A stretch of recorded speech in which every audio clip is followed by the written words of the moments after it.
C'est bon. Je vous en prie. Je vous en prie. J'ai quitté le tombeau pour ça. Je vous en prie. Je suis de la Guinée, monsieur le... Merci. Excellence. Ouais, les voitures sont où? Le car est là. Oui. C'est vraiment une fierté pour vous. Nous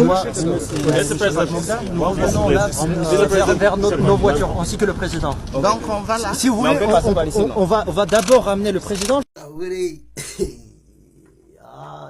Enfant venu de Dieu, infiltré parmi la jeunesse, le bienfait de la jeunesse africaine, le bienfaiteur, ici fond, depuis la Russie.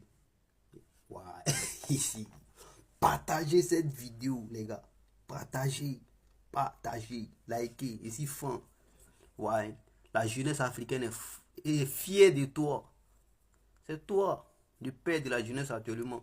Tofa a gefe guda shi kuma shugaban kasar Ghana shi ma ya fito ya yi bayani akan cewar ya kamata a ce Afirka ta samu total control akan kasarta da kuma abin da ya shafi ma'adaninta. In bu kumanta ba, kwanakin baya ya haramta siyar da gold idan ba wai an biyo ta ma'aikatar da suka samar ba, wanda hakan kuma ya janyo riba da yawa, kuma hakan ya nuna cewar muddin Afirka ta rike mineral resources ɗinta da kuma abin da ya shafi al'ummarta, to lallai za su samu gaci kuma za su zama suna kerawa da kowace ƙasa. Ya kuke kallon kalaman shugaban ƙasar Ghana?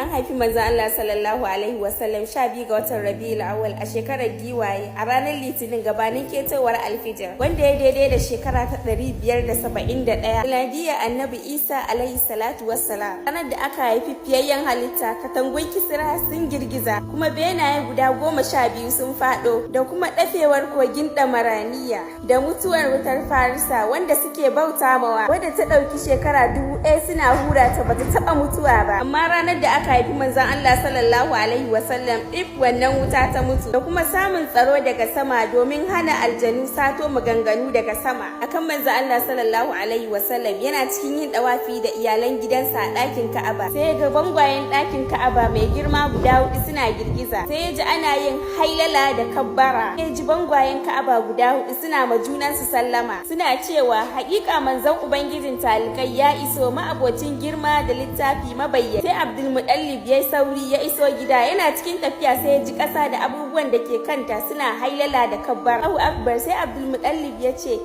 sai na juya na kalli ɗakin Ka'aba, sai na ga gunkayen da ke cikinta sun kafe akan fuskokinsu. Sai na taɓa fuskata nake cewa ko dai mafarki nake yi yau, me yake faruwa ne? Abdulmutallib ya ce a haka na ƙarasa gida, ina zuwa gida sai na ga wani irin haske ya bayyana da wani irin ƙamshi mai daɗi yana tashi. Sai na ƙarasa ɗakin Nana Amina nake tambayanta me yake faruwa ne. A lokacin Nana Amina ta bayyana min irin abubuwan da yake faruwa bayan haihuwar biyayyen halitta manzo Allah sallallahu alaihi wasallam.